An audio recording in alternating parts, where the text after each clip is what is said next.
Rebonsoir et merci encore une fois de plus de vous retrouver sur la télévision Futurs Médias. Et comme annoncé, nous allons recevoir pour Soir d'Info Damel Maïssa Fall, qui est un urbaniste, un aménageur, un géographe et un développementaliste. Voilà, je pense que le CV est lourd. Donc, Monsieur Fall, bonsoir et merci d'avoir accepté notre invitation. Bonsoir et devenez à tous nos compatriotes à qui je souhaite une bonne santé et surtout une paix et surtout la paix dans ce pays. Surtout la paix. La paix. Voilà. Vous êtes le leader aussi de Sognuna Tanguereu. C'est un parti, c'est un mouvement? C'est un parti politique régulièrement constitué, donc légalement constitué, qui a eu à participer à différentes élections, qu'elles soient locales ou législatives, et toujours sous sa propre bannière, comme nous aimons à le préciser. D'accord, donc vous aurez un œil sur l'actualité, que ça soit économique, sociale ou politique, donc au cours de cet entretien. Alors nous allons d'abord parler de cette visite du président Bassirou Diomaye Faye donc à Paris. Quelles peuvent être les retombées donc attendues après le déplacement de notre président en France? J'ai simplement envie de répéter ceci, peut-être que nos compatriotes sauront de quoi il s'agit. Il est temps que la France lève son genou de notre cou. 7 siècles de misère, fait de traite humaine, de colonisation, de néocolonisation. Donc il est temps que la France nous foute la paix. Personnellement, nous n'attendons rien de la France. C'est un mot un peu fort, non? Il est temps que la France quitte le continent africain. L'Afrique est aux Africains et pas à la France. Ces propos ne sont pas les miens. Ces propos sont ceux du Premier ministre Ousmane Sonko. Et nous savons que c'est le Premier ministre Ousmane Sonko qui est aux manettes. Qu'est-ce qui vous le fait dire? Monsieur Bassirou Diomaye Faye, nous savons tous qu'il ne préside pas aux destinées de la nation. C'est M. Ousmane Sonko qui est aux manettes. Et c'est M. Ousmane Sonko qui a eu à tenir ces propos-là. Mais c'est Bassirou Diomaye Faye quand même qui est le président de la République, Damel Maïssa Fall. Ce que vous dites nous sommes des Sénégalais. Oui.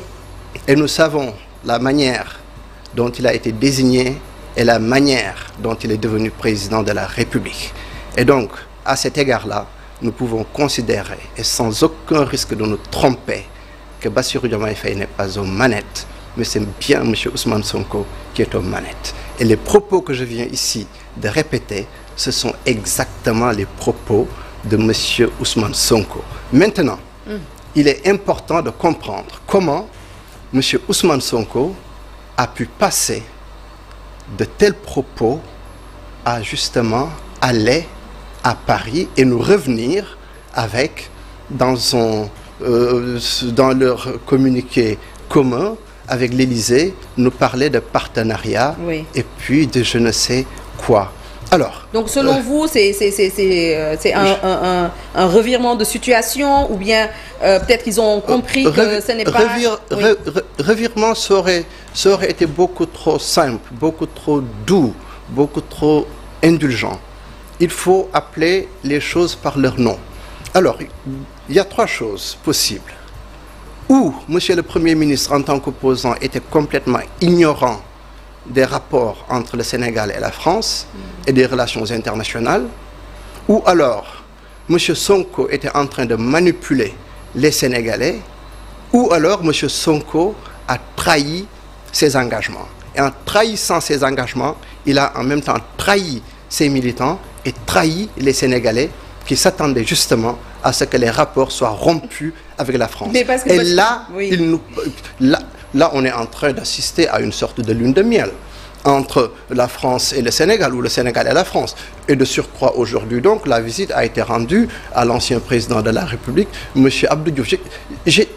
J'ai comme l'impression que Pastef... Mais toutes les autorités quand même qui vont là-bas vont rendre une visite de courtoisie au président Abdou Diouf. J'ai l'impression que Pastef est en train de ravaler tout son vomi parce que tout ceci, tout ce que Pastef a pu dire aux Sénégalais, jusqu'à inscrire dans la tête des jeunes Sénégalais la haine de la France, la haine des autorités qui les ont précédés. Et donc aujourd'hui, Pastef est en train de faire copain-copain, passez-moi l'expression, avec tout ce beau petit monde. Mais on y perd, mais on s'y perd complètement. Non, mais qu'est-ce que vous avez retenu de ce communiqué conjoint? Qu'est-ce que vous avez retenu de cela? Parce qu'il parle de coopération dans les secteurs de transition énergétique, de la santé, de la formation professionnelle et de la production locale de vaccins, de l'agriculture. Et comment on peut procéder à un partenariat gagnant-gagnant? Il n'y a pas 2 ans, sur un plateau, donc chez vos confrères, je disais que le Sénégal va coopérer avec la France. Et le Sénégal va continuer à coopérer avec toutes les nations du monde. Et en ce moment-là, naturellement, j'étais très seul, parce que tout le monde disait « France dégage, France dégage ». Et donc, les propos que je viens de reprendre là, ce sont les propos de M. Ousmane Sonko. Donc, ce n'est pas simplement parce que M. le Président de la République est parti à Paris, qu'il est revenu avec son petit papier, donc sur lequel il est écrit ceci ou cela, que nous allons dire « Ah, mais c'est parfait, mais c'est excellent ». Mais non, nous en avons marre de politiciens qui se renient, de politiciens qui racontent des balivernes aux Sénégalais pour accéder au pouvoir. Nous le disions que le Sénégal va coopérer avec la France, les États-Unis, l'Angleterre et tous les pays du monde. Et nous ne le disions pas parce que nous sommes des agents français, mais c'est parce que nous comprenons le fonctionnement du monde tout simplement. Donc il ne fallait pas venir raconter aux Sénégalais des balivernes pour revenir après, retourner sa veste. Et puis, quelle est l'explication? Jusqu'à présent, personne ne nous a donné d'explication. Avant les élections, je l'ai dit sur un plateau, il n'est pas acceptable que des autorités, quelles qu'elles soient, puissent se mettre devant les télés, s'adresser aux Sénégalais, quelques mois après, changer de discours, alors que le contexte lui-même, il n'a pas changé. Donc, le contexte des rapports entre le Sénégal et la France. Monsieur Damel Maïsefal, peut-être il faut comprendre que ce sont les contextes peut-être qui ont amené, par exemple, des gens de l'opposition comme Ousmane Sonko à tenir certains propos. Et quand ils sont au pouvoir, peut-être qu'ils peuvent se rendre compte que en fait, être au pouvoir, ce n'est pas être dans l'opposition. On peut vraiment changer de discours quand on a les instruments en main. Je suis politique. Oui. J'ai fondé des organisations de défense. Non, c'est juste une question, hein? De défense des émigrés en France. J'ai publié des ouvrages en France qui n'arrangeaient pas ni la presse française, naturellement, ni l'entité intellectuelle occidentale. Et pour autant, je n'ai jamais dit que la France, on allait la mettre dehors. Parce que nous sommes conséquents avec nos propos. Nous savons ce qui est possible et ce qui ne l'est pas. Et donc, eux-mêmes, ils le savaient que ce n'est pas possible. Donc ces discours-là, ils les ont tenus tout simplement pour embobiner la jeunesse sénégalaise. Qui nous disait qu'il n'y a pas de réel politique? Ce n'est pas moi qui l'ai dit, c'est M. Sonko qui l'a dit là aussi. Et donc là, c'est la réelle politique. Mais voyons, il faudrait quand même que l'on soit sérieux. Que l'on soit sérieux avec nos compatriotes. Vous attendez à ce qu'il y ait zéro retombée après la visite du président Bassirou Diomaye Faye à Paris. Vous ne vous attendez pas à des retombées? Depuis 1960 à aujourd'hui, M. Sonko, qu'est-ce qu'il a dit? Même, il est remonté plus loin, donc 7 siècles de misère, et donc aujourd'hui, il a parlé de néocolonisation. Et donc, c'est ce même groupe-là qui vient et qui espère quelque chose d'une relation avec la France. Qu'est-ce qu'ils peuvent espérer, eux, d'une relation avec la France après ce qu'ils ont dit? Moi, je n'espère rien du tout, je n'attends rien de la France. Les solutions, elles sont endogènes, elles sont au Sénégal, entre nous. Maintenant, s'il faut aller coopérer, on va coopérer. Mais je n'attends rien de la France comme je n'attends rien de notre pays. Aussi simple que ça. Alors, vous êtes urbaniste, aménagiste, géographe, et vous êtes leader de partis politiques. Donc, ça veut dire que vous n'êtes pas du tout d'accord avec ce qui se passe dans ce pays, dans vos discours de façon... Ça se sent, ça se ressent.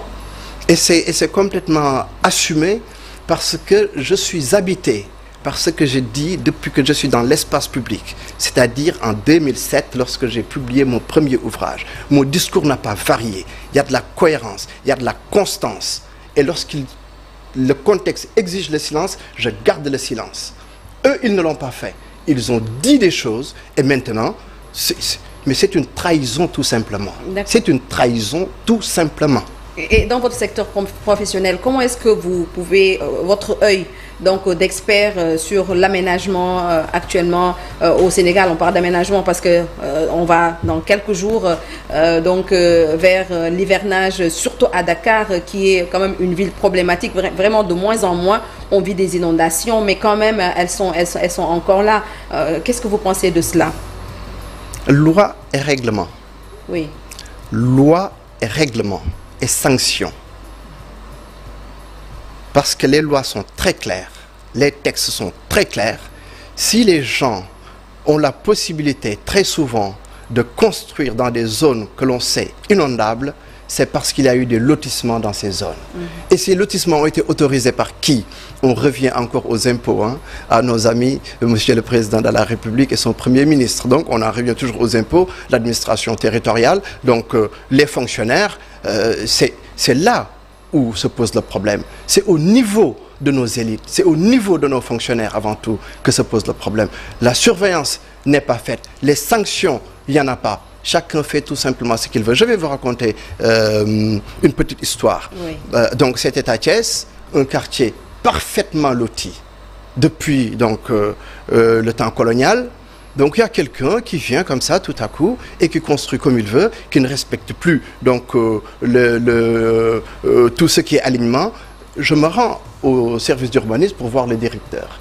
Donc j'ai senti qu'il n'allait rien faire du tout, comme monsieur le préfet n'a rien fait non plus.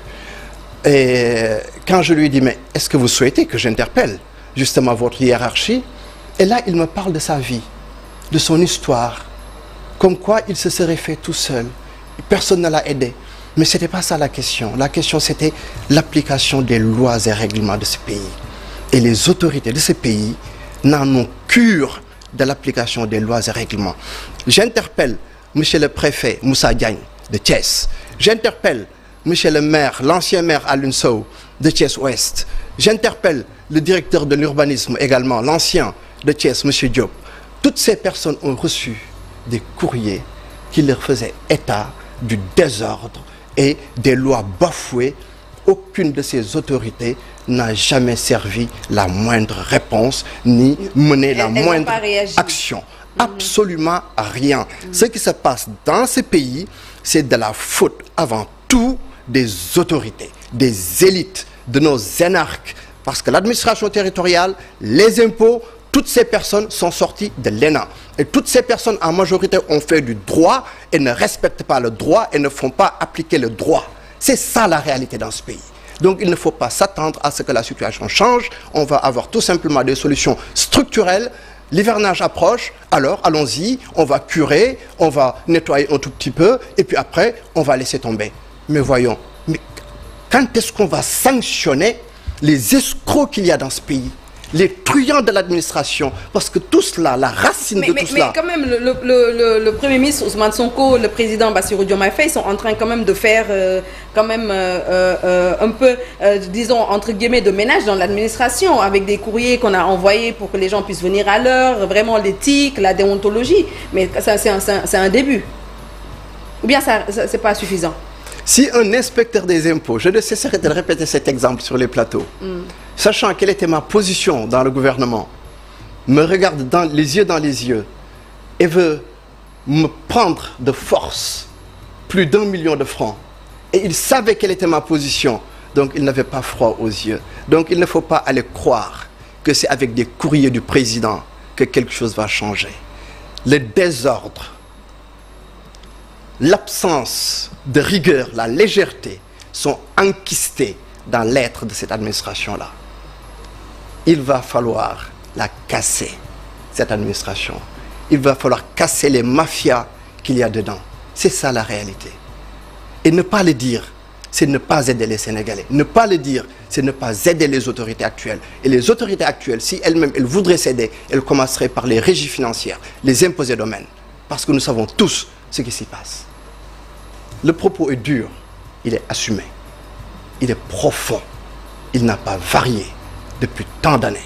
Parce que je ne fais pas partie de ces Sénégalais qui, lorsqu'ils ont affaire à l'administration, envoient un boy ou envoient je ne sais pas qui. Je vais au contact, donc je sais ce qui se passe. Et je ne suis pas le seul à le savoir. Nous en souffrons tous Et il faut que ça cesse. Il faut que la corruption qui est à la base de tout ça, qui est à la racine de tous nos maux, il faut que la corruption soit la priorité de ce gouvernement. Et la corruption n'en est pas une. D'accord. Et hormis cela, le mal profond, selon vous, dans l'administration, comment on peut faire aujourd'hui pour pouvoir vraiment bien aménager nos villes, pour avoir des villes qui respirent, mais également des villes qui durent dans le temps? Écoutez, nous avons en face de nous un gouvernement, des gens qui nous ont dit avant de venir qu'ils avaient un projet. C'est eux qui savaient, c'est eux qui pouvaient. Ils ne se sont pas contents de dire qu'ils savaient et qu'ils pouvaient. Surtout, ils ont dit mieux que tout le monde. Étant donné qu'ils savent mieux que tout le monde, qu'ils peuvent mieux que tout le monde, et qu'ils ont eu la chance d'avoir été élus, nous attendons qu'ils mettent le projet sur la table. Et nous pourrons discuter, nous, ou s'il y a des contributions à apporter, nous les apporterons, mais il faudrait que l'on voit d'abord, eux, quel est leur projet. Par rapport un peu à l'aménagement. Absolument. Mais là déjà, comme exemple, le programme des 100 000 logements a été maintenu, va être renforcé. Il ne manquerait plus qu'il l'enlève.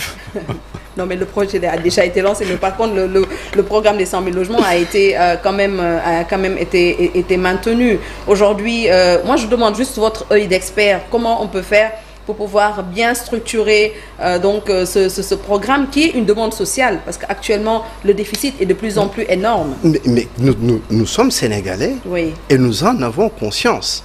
Donc, l'État, c'est une continuité. Il ne faut pas jeter le bébé avec l'eau du bain. Et heureusement, donc, ils ont bien eu la lucidité de poursuivre l'œuvre de Macky Sall. Tant mieux. Et donc, il faudrait renforcer. Et surtout, il faudrait que l'on évite la politisation de tout ceci. Nous, à Sunata Nguereo, nous considérons que tout ce que nous pouvons et devons faire dans ce pays, l'intelligence artificielle, les ordinateurs vont nous le dire. Il faudrait tout simplement voir quelles sont les régions qui sont en demande, quelles sont les régions qui sont en manque, mais ça, les ordinateurs peuvent le dire, et c'est là où il faut aller construire. Il n'y a rien de compliqué là-dedans. Mais autrement, si on ne le fait pas, ça va être une affaire de politiciens. Monsieur le Premier ministre est originaire de Ziguinchor. La priorité va être accordée à Ziguinchor. Un tel a un marabout bien assis, bien en place. Alors, ce sera la cité de ce marabout. Il faut qu'on sorte de ces logiques. Il faut qu'on pense aux Sénégalais. Mais, au risque de vous décevoir, je n'avancerai aucune proposition. J'attends de voir, eux, ce qu'ils vont proposer. Parce que le programme des 100 000 logements, c'est le programme de l'APR. Ce n'est pas leur programme. Ils n'ont pas encore proposé. Mais quand même, l'État, c'est une continuité quand même. Je suis d'accord. Je suis d'accord. Donc, on est dans la continuité. Oui. S'ils proposaient quelque chose d'autre, là, on pourrait en discuter. Mais le programme de logement, c'est une évidence. Donc, c'est un besoin social. Et tout ce qui peut être fait, tout ce qui peut être fait pour alléger la vie des Sénégalais doit être fait. Parce que nos compatriotes sont fatigués, tout simplement. Et surtout, nos compatriotes ont beaucoup d'espérance en ce gouvernement-là. Et donc, il ne faudrait pas que ce gouvernement-là, ma foi, échoue. Il faut que ce gouvernement réussisse. Mais je vais vous titiller un peu parce que c'est la dernière question. Aujourd'hui, depuis le début de notre entretien, vous avez vu vraiment du noir sur le travail qui a été fait. Mais quand même, pour mes parents serrères, la baguette de pain quand même qui passe de 175 à 150 francs, quand même, ça c'est bien ou bien? Aucune baisse n'est à négliger. Aucune. Toute baisse est appréciable. Mais au regard des promesses, ça reste misérable. Au regard des promesses, ça reste misérable. Moi, je me fonde sur ce qu'ils ont dit. Je me fonde sur ce qu'ils ont promis. Je ne me fonde pas sur des réalités économiques, je ne me fonde pas sur un contexte international, parce que le contexte international, il le connaissait.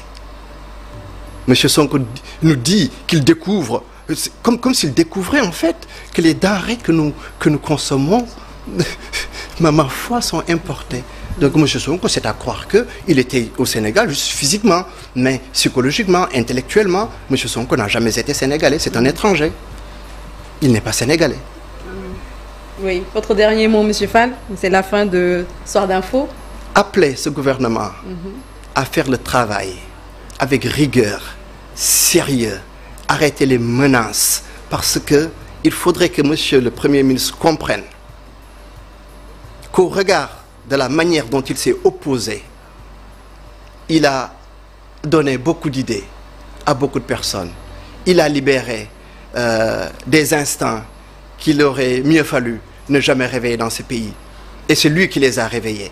Et donc, il ne faudrait pas qu'il croie que les gens vont fléchir devant lui, les gens vont courber l'échine, ou que les gens ne vont pas le regarder les yeux dans les yeux pour lui dire la vérité qu'il ne veut pas entendre. Monsieur Sonko va avoir en face de lui des Sénégalais républicains, des Sénégalais qui aiment ces pays, qui ont le Sénégal dans le sang, et de manière multiséculaire, et donc qu'ils comprennent qu'il ne pourra pas leur marcher dessus. Et j'appelle tous les républicains, non pas à faire preuve de veille, mais à se dresser, parce que lorsqu'on voit les pays que visite M. Sonko, lorsqu'on voit les régimes qui l'intéressent, ça ne me rassure pas pour le futur du Sénégal, tout simplement, et de notre démocratie. On va attendre peut-être d'ici un an, on va vous appeler sur le plateau, peut-être que vous allez changer d'avis, ou bien maintenir vos propos, on verra bien. Je souhaite, oui. Mon souhait oui. le plus ardent, c'est que vos propos... c'est qu'il me donne tort. Voilà. C'est mon souhait le plus ardent parce que c'est ça l'intérêt des Sénégalais. Inch'Allah. Merci. On se retrouve très bientôt. Avec grand Merci plaisir. beaucoup Damel Maïssa Fall. Je rappelle juste qu'il est urbaniste, aménagiste, géographe et il est également le leader de Sunu Natanguereu, parti politique. Merci à vous de nous avoir suivis. Toujours un réel plaisir de vous accompagner sur la télévision Futur Média. Bonne suite de programme. Je vous retrouve demain, Inch'Allah, à partir de 20h pour le journal en français. D'ici là, passez d'excellents moments avec les programmes de la TFM.